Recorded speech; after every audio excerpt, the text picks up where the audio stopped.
안녕하세요. 이번 시간에는 최근에 뜨거운 관심을 받고 있는 빅히트 상장에 대한 얘기를 한번 해보도록 하겠습니다.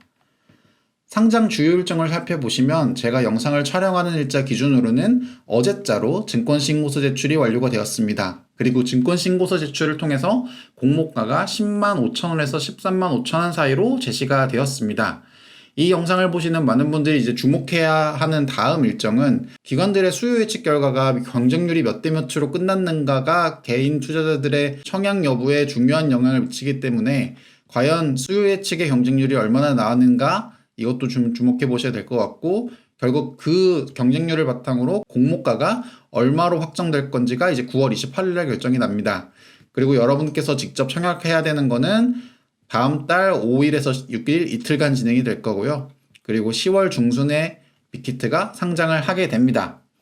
그럼 지금 이 시점에서 많은 분들의 고민은 과연 현재 확정된 공모가 밴드 10만 5천원과 13만 5천원 이 사이가 과연 빅히트의 적정한 가치인가, 아니면 추가로 주가가 상승할 가능성이 얼만큼 있을까, 이게 사실 많은 개인 투자자분들이 가장 궁금해할 내용이고요. 그리고 이 영상에서는 우리가 직접 이 공모가 밴드가 정말 적당한 가치인지, 주가 상승 여부는 얼만큼 더 있을지를 같이 한번 알아보도록 할 테니까요. 궁금하신 분들은 이 영상 끝까지 시청해 주시면 대단히 감사하겠습니다. 그럼 시작하겠습니다.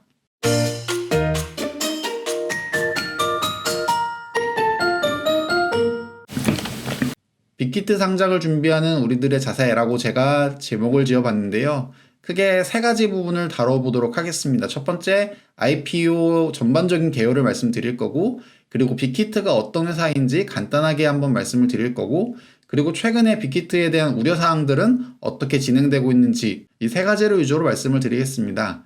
각 키워드별로 조금 더 구체적인 내용을 한번 살펴보면요. IPO 개요 부분에서는 아까 살펴보셨던 주요 일정이라든지, 그리고 그 10만 5천원에서 13만 5천원 되는 공모가는 어떻게 계산되었는지를 한번 알아볼 거고요. 그리고 빅히트의 실적 전망과 현재 업황 전황을 한번 알아보도록 하겠습니다. 그리고 이 부분을 알아야지 우리가 빅히트에 투자를 하는 것이 좋을지 안 좋을지가 결정이 날 것 같아요. 그리고 빅히트에 대한 우려사항들도 몇 가지 있습니다. 그 우려사항에 대해서 현재 빅히트는 어떻게 그 우려사항들을 극복하고 있는지, 그리고 그 부분이 해결되면서 주가는 얼만큼 추가로 더 올라갈 수 있는지까지도 한번 알아보도록 할게요. 그럼 첫 번째 IPO 개요부터 한번 살펴보도록 하겠습니다. 사실 빅히트 영상에 대한 건 이번 영상이 처음이 아니에요. 제가 올렸던 영상을 살펴보시면 빅히트 상장 미리 준비하는 방법에 대한 영상을 2020년 5월 27일자에 올렸던 적이 있습니다. 지금 여기 나와 있는 이 영상을 클릭하시면 빅히트의 비전이라든지 방시혁 대표가 생각하는 빅히트의 미래라든지 이런 내용이 담겨져 있으니까 조금 더 구체적으로 알고 싶으신 분들은 이 영상을 보고 오시면 굉장히 좋을 것 같고요. 바쁘신 분들을 위해서 이 영상의 내용을 짤막하게 요약해드리면, 하반기에 빅히트가 상장이 예정되어 있고, 보통 대형 종목들이 상장이 되면 그 속한 업종들이 같이 재평가를 받는 경우가 굉장히 많습니다. 제가 실제로 사례를 들었던 게, 예전에 스튜디오 드래곤이 상장했을 때 경쟁사인 제인 콘텐츠리도 같이 주가가 좋았었고, 또 셀트리온이라든지 삼성바이오로직스 등 대규모의 상장이 있을 때마다 같은 업계들이 되게 좋았다라는 말씀을 드리면서, 올해 하반기에는 빅히트의 상장이 예정되어 있는 만큼 JYP라든지 YG엔터의 주가가 하반기에는 굉장히 좋을 수 있을 거다라고 말씀을 드렸었는데요. 하지만 제가 이 영상을 올렸었던 날짜가 2020년 5월 27일이고 이때 제 구독자분들이 100명이 안 됐을 쯤이어서 지금 이 영상을 보신 분들이 많이 계실까 사실 요즘 의문스럽긴 한데요. 혹시 이 예전 영상을 보신 경험이 있으시고 지금 이 영상도 보고 계신 분이 있으시다면 댓글을 남겨주세요. 그러면 정말 저한테는 굉장히 뜻깊은 분으로 기억이 될 것 같습니다. 어찌됐건 제가 말씀드렸던 JYP와 YG의 주가는 어떻게 되는지 한번 알아보도록 할게요. JYP 주가 차트를 살펴보시면 제가 영상을 올렸던 게 5월 27일자니까 한 요 정도 됐을 겁니다. 그리고 한 달 정도는 좀 안 좋은 모습을 보이다가 최근에 굉장히 빠르게 올라오는 모습을 보여주고 있고요. 심지어 JYP 같은 경우에는 제가 별도의 영상을 올리면서 추천을 해드린 적도 있었습니다. 그때 주가가 한 요 정도였던 것 같은데요. 지금 오른쪽에 보시면 제가 JYP에 대한 리뷰를 했던 적이 있으니까 한번 참고해 보시면 될 것 같고요. JYP뿐만 아니라 YG 엔터테인먼트 주가 역시도 네, 6월 말 이후로 굉장히 가파르게 오르는 모습을 확인할 수 있습니다. 사실 이거는 뭐 저만 예측할 수 있는 게 아니라 누구나 예측이 가능했었던 부분이에요. 빅히트의 상장은 관련 동종업계의 주가를 같이 리레이팅할 수 있을 만큼 강력하다라는 것은 사실 뭐 저뿐만 아니라 많은 분들이 예상할 수 있었으니까요. 혹시 모르셨던 분들이 있었다면 제가 예전에 올렸던 그 빅히트 영상이 좀 도움이 됐었으면 참 좋겠습니다. 자, 이번 빅히트 IPO 전후 주요 주주를 살펴보면요. 현재 최대 주주는 방시혁 대표이사가 43%를 갖고 있고 넷마블이 700만 주로 24%를 갖고 있고요. 그 외에 기타 사모펀드라든지 기타 주주가 갖고 있는데 이번 IPO를 통해서 증가되는 주식수는 총 713만 주. 이제 개인 투자자분들은 이제 140만 주 정도를 보유하게 되고요. 그리고 IPO가 종료가 되면 결국에는 최대 지분 주식수는 약간의 희석이 있어서 이와 같이 변경된다라고 보시면 될 것 같습니다. 자, 그리고 빅히트 IPO 관련 주요 일정을 살펴보시면 아까 보셨던 것처럼 공모가 밴드는 10만 5천원에서 13만 5천원으로 제시가 됐고요. 이제부터 공모가 밴드가 왜 이렇게 확정이 났는지 그리고 이 가치는 적당한 것인지에 대해서 한번 같이 알아보도록 할게요. 자, 그러기 위해서는 공모가 밴드 10만 5천원 그리고 13만 5천원이 되었을 때 빅히트의 시가총액을 먼저 계산해 볼 필요가 있습니다. 빅히트의 공모가 밴드별 빅히트의 시가총액을 살펴보면 최상단 기준으로 했을 때는 빅히트의 시가총액이 4조 5천억 정도가 되고요. 최하단 금액을 기준으로 했을 때는 3조 5천억 수준이 되는데요. 최근 빅히트가 너무 뜨거운 관심을 받다 보니까 아무래도 최상단 공모가에 맞춰지지 않을까 싶어요. 올해 상장을 했었던 SK바이오팜이라든지 카카오게임즈라든지 이 정도의 급들이 되는 종목들은 웬만하면 공모가 상단에 다 고정이 되는 경우가 있었습니다. 그리고 빅히트도 사실 뭐 누가 봐도 이 가격에 맞춰질 가능성이 현재 매우 높은 상황이다 라고 보시면 될 것 같아요. 자, 그럼 빅히트의 공모 희망가 10만 5천원 그리고 13만 5천원이 어떻게 확정되었는지 한번 알아보도록 할게요. 공모가 밴드 기준 예산 시가총액을 한번 살펴보면요. 1단계로 음악이나 오디오 출판업 그리고 음악 포털 서비스를 이용하는 종목들을 일단 1차적으로 선별을 했습니다. 당연히 JYP나 YG 엔터테인먼트 들어가는 건 당연하고요. 그리고 음악 관련 플랫폼 사업을 하는 네이버나 카카오까지도 포함이 되었습니다. 그리고 SM엔터라든지 큐브엔터 이런 엔터 관련 업체들도 당연히 이제 1단계에서는 선정이 되었고요. 그리고 사업의 유사성을 판단한 결과 음악 관련 비즈니스를 하는 업체들을 위주로 일단 선별이 되었고 기타 나머지 인터넷 관련 업체들은 다 떨어져 나갔고요.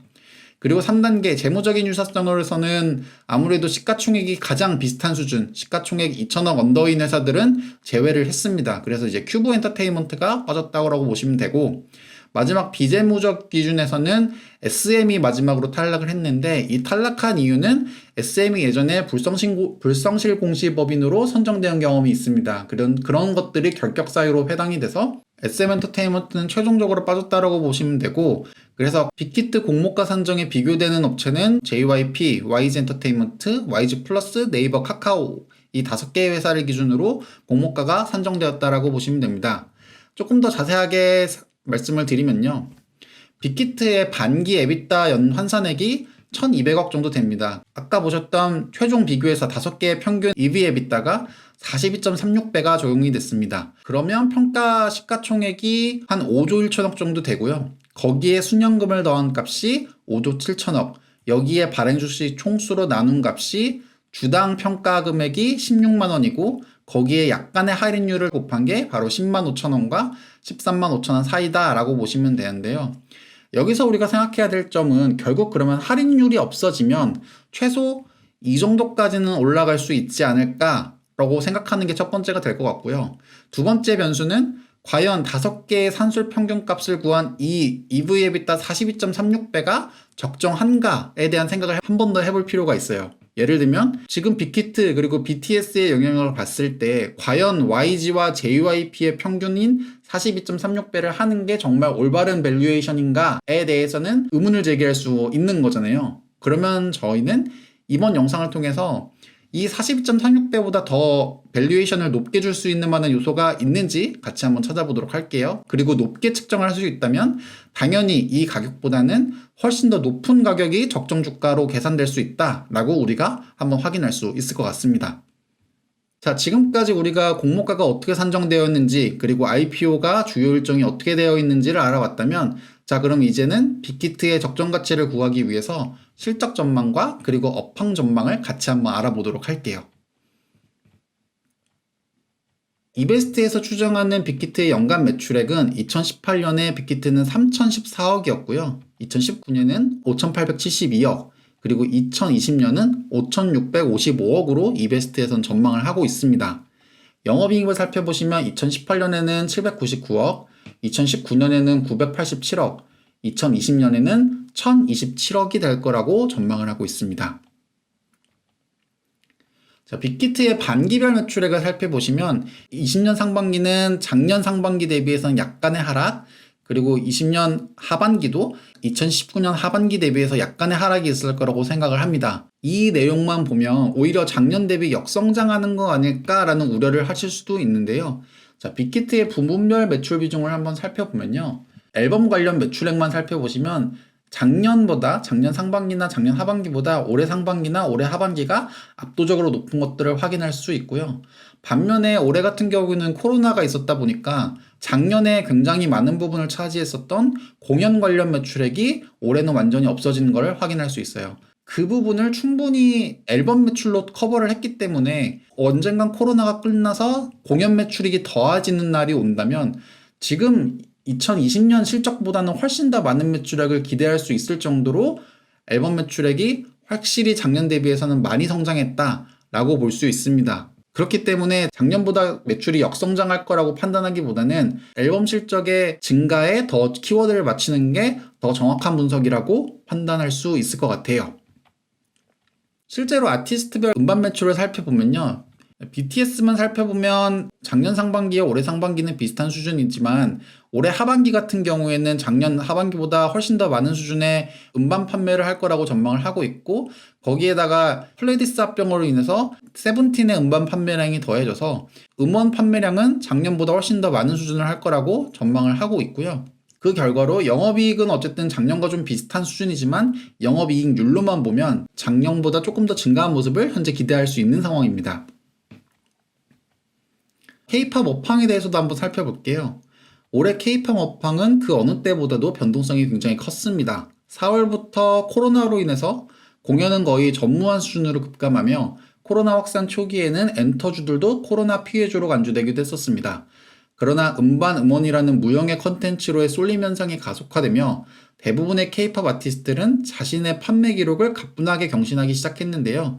이에 따라 지금은 오히려 음원의 30%대 고성장 기대감에 연말께 점진적인 일부 지역 공연 재개까지 겹치면서 3월 저점 대비 2배 넘게 오른 상황에서도 견조한 주가 우상향 추세를 유지하고 있는 게 현재 엔터주 관련된 공통적인 내용이다라고 보시면 됩니다. 실제로 음반시장 전망치를 살펴보더라도 작년보다는 확실히 올해가 음반 판매량이 훨씬 좋은 것들을 확인할 수 있고요. 특히 빅4라고 불리는 이제 빅히트, SM, JYP, YG엔터 이 4개 회사의 음반 판매량 전망을 살펴보면 심지어 2020년 상반기 같은 경우에는 기존의 전통 3사라고 볼 수 있는 SM, JYP, YG의 앨범 판매량을 다 합쳐도 빅히트 하나의 음반 판매량에 못 미치는 결과를 기록했고요. 물론 하반기 때는 이제 블랙핑크의 컴백이라든지 이런 것들을 통해서 어느 정도의 수준 격차는 있지만 빅4 중에서는 어쨌든 독보적인 1위가 빅히트가 될 거라고 전망을 하고 있습니다. 자, K-팝 아티스트별 음반 판매량을 살펴보더라도 다른 아티스트들보다는 압도적으로 음반 판매량이 많고요. 2019년에도 이미 많았지만 2020년에는 훨씬 더 많은 음반 판매량을 보여줄 거라고 기대를 하고 있고요. 사실 이 정도 수준은 다른 아티스트와는 비교가 안 될 정도로 이미 갭은 많이 벌어진 상황입니다. 그렇기 때문에 아무래도 빅히트가 BTS만 갖고 있다 하더라도 JYP나 YG 엔터테인먼트와 비슷한 수준의 밸류에이션을 주는 게 적정한가라는 의문은 제기할 수밖에 없는 상황인 거예요. 자, 아티스트 뮤직비디오 조회수를 살펴보더라도 아무래도 팬덤이 강한 블랙핑크 같은 경우와 조회수는 가장 높은 상황인데요. BTS도 사실 그에 못지않은 굉장히 높은 조회수를 기록하고 있는 상황입니다. 빅4의 퍼를 비교해보면 빅히트가 공모가 밴드 상단을 기준으로 했을 때 퍼가 이제 50배가 조금 넘는 상황이고 JYP와 SM이 30에서 40배 정도 사이에서 왔다 갔다 하고 있는데 YG 같은 경우에는 퍼가 굉장히 높은 편이고요. 그래서 JYP와 SM보다는 높고 YG보다는 조금 낮은 상황인데 과연 이 퍼가 지금 적정한가라고 봤을 때는 BTS의 영향력이라든지 음반 판매량이라든지 이런 것들을 봤을 때는 살짝 저평가인 거 아닌가라고 저는 개인적으로 생각을 합니다. 그래서 밸류에이션을 더 줄 수 있다면 공모가 최상단위 13만 5천 원은 충분히 뚫고 넘어갈 수 있을 정도의 적정 가치가 나올 수 있다라고 저는 생각을 합니다. 자, 지금까지 빅히트에 대해서 한번 알아봤고요. 그러면 이번에는 빅히트가 저평가되고 있는 우려사항들을 살펴보고 그것을 빅히트는 어떻게 극복하려고 하는지 그 계획까지 한번 알아보도록 할게요. 자, 빅히트에 대한 우려사항은 크게 두 가지로 볼 수 있습니다. 첫 번째는 빅히트는 BTS에 대한 의존도가 굉장히 높은 상황이다라는 점입니다. 사실 빅히트가 BTS 말고는 다른 아티스트를 찾아보기 힘들어요. 예를 들면 SM 같은 경우에는 예전에 H.O.T부터 시작해서 동방신기, 보아, 엑소, 슈퍼주니어 등 여러 아티스트를 성공시켰던 그런 레퍼런스가 충분히 있고요. 경쟁사인 JYP 같은 경우에도 뭐 G.O.D라든지 트와이스, 있지와 같은 어쨌든 굉장히 많은 아티스트를 성공시켰던 전례가 있습니다. YG 엔터테인먼트 같은 경우에도 빅뱅, 2NE1, 블랙핑크와 같은 수많은 아티스트를 정상급 아티스트로 만들었던 경험이 있죠. 하지만 빅히트 같은 경우에는 BTS 하나만 바라보고 있기 때문에 이후의 수익 모델에 대한 우려를 계속 하고 있는 상황입니다. 또 다른 걱정이 있다면 BTS 멤버들이 대부분 이제 92년생에서 97년생으로 곧 현역 입영 대상자입니다. 그렇기 때문에 아무래도 이 공백기에 대한 활동 제약이 있을 수밖에 없고 활동이 제약되면 관련된 매출액이나 성장성이 떨어지는 거 아닌가에 대한 우려가 있습니다. 자, 그럼 빅히트는 이 두 가지 우려를 어떻게 해결하려 하는지 같이 한번 알아보도록 할게요. 자, BTS의 연간 매출액 추이를 살펴보면요. 사실 2015년부터 2019년까지 매년 2배씩 성장한 기업이라고 생각하시면 돼요. 2014년에서 2015년 넘어갈 때도 거의 2배가 성장했고요. 2016년 넘어갈 때도 17년, 18년, 19년 거의 매년 150%의 성장을 기록했다라고 보시면 되는데요. 당기순이익 측면만 살펴보더라도 2016년 100억 이상의 흑자를 내기 시작하면서 2017년에는 200억을 바로 돌파하고 2018년에는 400억을 돌파하고 2019년에는 600억 수준까지 다다를 정도로 최근 4년간 굉장히 가파르게 성장하고 있는 회사인데요. 그 중에서 BTS의 매출 기여를 살펴보면 거의 100%에 육박합니다. 2016, 17, 18년은 거의 완전 말 그대로 100%였었고요. 2019년도에는 다른 아티스트를 통해서 조금 내려오긴 했지만 사실 90%대를 기록하고 있으니까 BTS의 매출 기여도가 압도적인 건 사실입니다. 자, 이런 높은 BTS의 매출 기여도를 어떻게 내리냐면요. 빅히트의 선택은 바로 M&A인데요. 빅히트는 올해 5월 25일에 플레디스를 인수하면서 뉴이스트와 세븐틴을 같은 레이블 아래 두게 되는데요. 뉴이스트나 세븐틴은 동남아에서 굉장히 탄탄한 팬덤을 구축하고 있는 아티스트이기 때문에 플레디스 인수를 통해서 BTS에 치중된 높은 매출 기여도를 조금 완화할 수 있지 않을까라고 현재 기대를 하고 있습니다. 이베스트 투자증권의 전망치를 살펴보면 세븐틴의 매출을 포함하여 BTS의 매출 비중이 74%까지 내려갈 거라고 기대를 하고 있고요. 공연 관객 수 비중도 BTS가 기존에 91%까지 차지했었다면 플레디스 인수를 통해서 71%까지 낮출 수 있을 거라고 보고 있습니다. 자, 그럼 두 번째, BTS 멤버들이 군대를 가야 되는 이 우려는 어떻게 해결되고 있는지도 한번 알아보도록 할게요. 현행 관련 법규에 따르면 최장 만 28세까지 입대 연기가 가능합니다. 이와 같은 케이스로 BTS 멤버 진이 올해 안에는 무조건 입대를 해야 되는 상황인데요. 최근 개정안에 따르면 대중문화예술 분야의 우수자로서 국위 선양에 헌저한 공이 있다고 인정되어 추천한 사람을 포함하는 법률 개정안의 발의가 국회에서 논의가 됐고요. 이렇게 되면 BTS 멤버들은 대중문화예술의 우수자로 충분히 추천받을 수 있는 확률이 굉장히 높기 때문에 입대가 연기될 가능성이 매우 높다라고 볼 수 있습니다. 실제로 오늘자 기사를 살펴보면 진용기 더불어민주당 의원이 법률 개정안을 발의했고요. 대한민국 대내외적 국가위상과 품격을 높이는 데 크게 기여했다고 인정해서 추천한 사람에게 징집 및 소집 연기가 가능하게 하는 내용이 골자다라고 합니다. 실제로 2018년에 관련 내용이 나왔던 적이 있었어요. BTS가 빌보드 200 차트에서 1위에 올렸을 때 그때 하태경 바른미래당 의원이 이제 BTS 등의 국위 선양에 기여한 대중문화 예술인을 특례 대상에 포함해야 한다라고 얘기를 했던 적이 있었는데요. 여야를 가리지 않고 배려를 해야 된다라는 의견이 나와 있기 때문에 큰 이변이 없지 않는 한 BTS의 입영은 연기될 수 있지 않을까라고 조심스럽게 예측을 하고 있습니다.